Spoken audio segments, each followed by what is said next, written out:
Mesdames, Messieurs, bonjour et soyez les bienvenus sur Ecclesia TV. Au sommaire de cette édition, la journée mondiale de prière pour la sanctification des prêtres a été célébrée le vendredi 11 juin 2021 à la paroisse Notre-Dame de l'Assomption de Koumassi-Prodomo.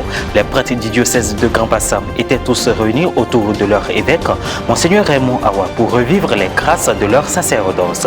Le point dans un instant. Et puis, annuler la dette des pays pauvres et investir ces fonds dans la relance économique après la crise provoquée par la pandémie de Covid-19 et dans la lutte contre le changement climatique. C'est l'appel adressé par Caritas Internationalis aux représentants des 7 pays du G7 réunis jusqu'au dimanche 13 juin 2021 à Cornwall, Royaume-Uni, Italie, Canada, France, Allemagne, Japon et États-Unis. La paroisse Notre-Dame de l'Assomption de Koumassi-Prodomo dans le diocèse de Grand Bassam a servi de cadre pour la célébration de la journée mondiale de prière pour la sanctification des prêtres. Ils étaient tous réunis autour de leur évêque, Monseigneur Raymond Awa, pour revivre les grâces de leur sacerdoce le vendredi 11 juin 2021.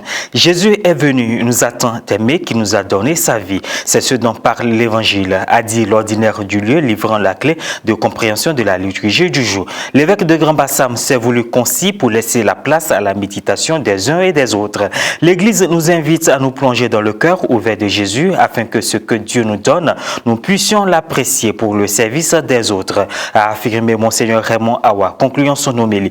Pour le Père Jean-Louis Kofi, même si elle concerne les prêtres, cette célébration eucharistique revêt un caractère important pour la communauté tout entière. La journée mondiale de prière pour la sanctification des prêtres est une occasion propice de découvrir l'effort des prêtres pour garder vive l'exigence de sainteté. Voilà pourquoi le soutien des fidèles a tout son sens. La nouvelle évangélisation a besoin de prêtres qui s'engagent à vivre pleinement leur sacerdoce, a-t-il indiqué au terme de cette journée instituée par le bienheureux Jean-Paul II en 1995.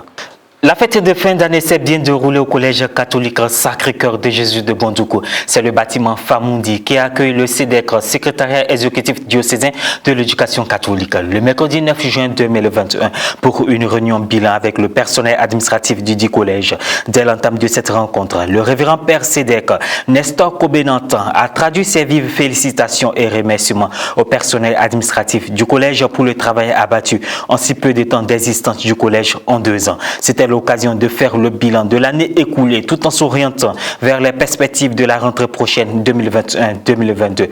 Pour clôturer l'année 2020-2021 en beauté, une messe d'action de grâce de clôture a été organisée le vendredi 11 juin 2021 dans l'enceinte du dit collège.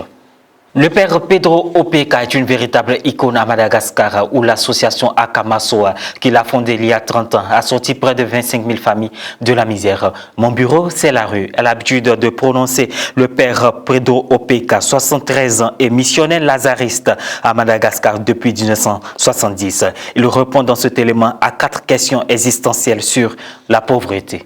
Regardez avec amour, avec fraternité, pas avec condescendance, pas avec une certaine compassion facile. Si possible, parler avec lui, dialoguer avec lui, mais dialoguer aussi d'une façon qu'il sent qu'un frère s'approche de lui, une sœur s'approche de lui.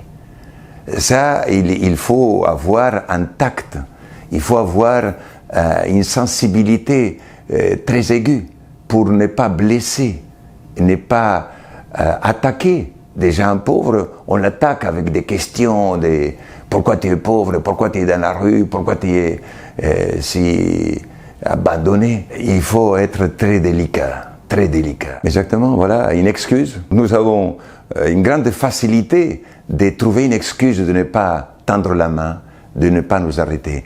Je suis pressé, je dois aller au travail, je dois aller à l'université, je dois aller voir un match de foot, un match de tennis, voilà. On est toujours pressé. Et parce que nous sommes pressés, nous ne voyons pas les gens qui souffrent. C'est pour cela qu'il faut que nous cherchions une autre manière de vivre. Et cette autre manière de vivre est possible. On voit que celle que nous avons actuellement, elle nous mène vers le mur. On est pressé. Et pressé pourquoi? Et on ne sait pas, à la fin on ne sait pas.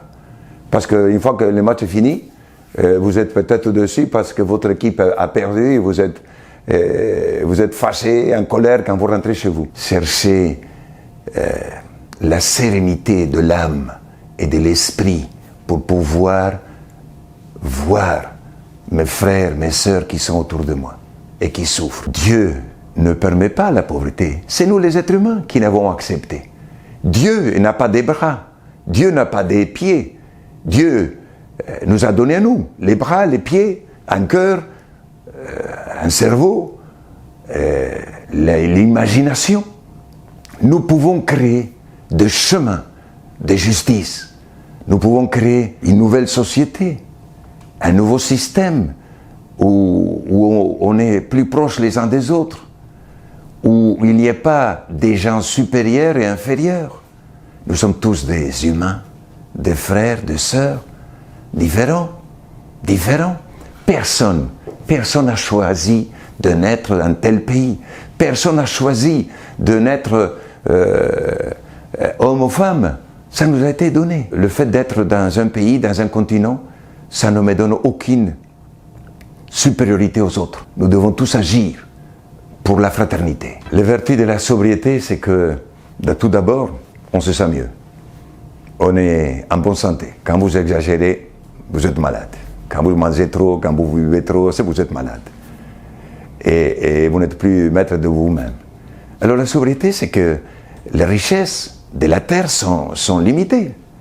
Et qu'il y a 1 milliard des enfants, des personnes qui ont la faim au ventre, aujourd'hui, quand il y a tant d'aliments, qu'on produit tant d'aliments dans le monde, c'est une honte. C'est une honte pour toute l'humanité. Il faut que je vive sobrement. Je ne dois pas chercher le bonheur de ma vie dans un aliment. Oui, je peux aimer un aliment et le manger.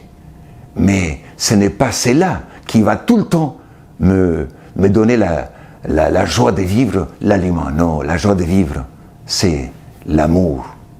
C'est l'amour, c'est la justice, c'est la fraternité.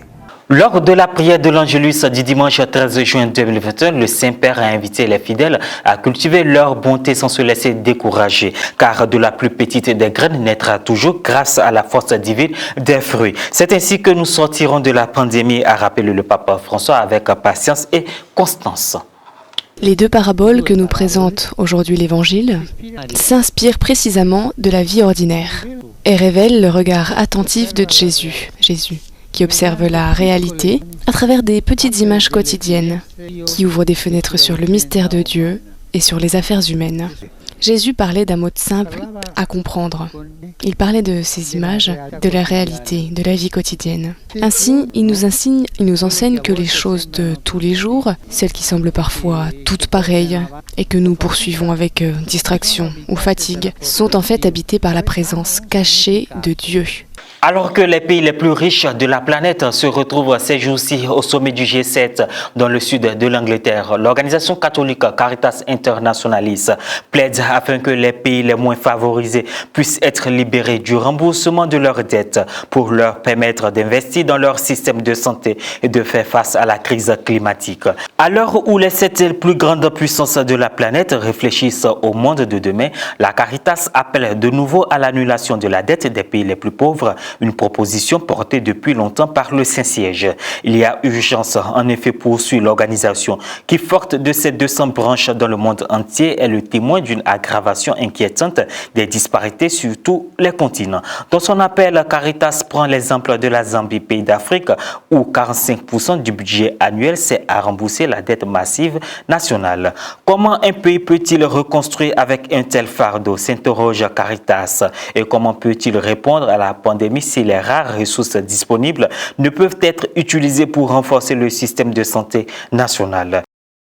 Et voilà, c'est la fin de cette édition. Merci de l'avoir suivi. Nos programmes se poursuivent sur Ecclesia TV.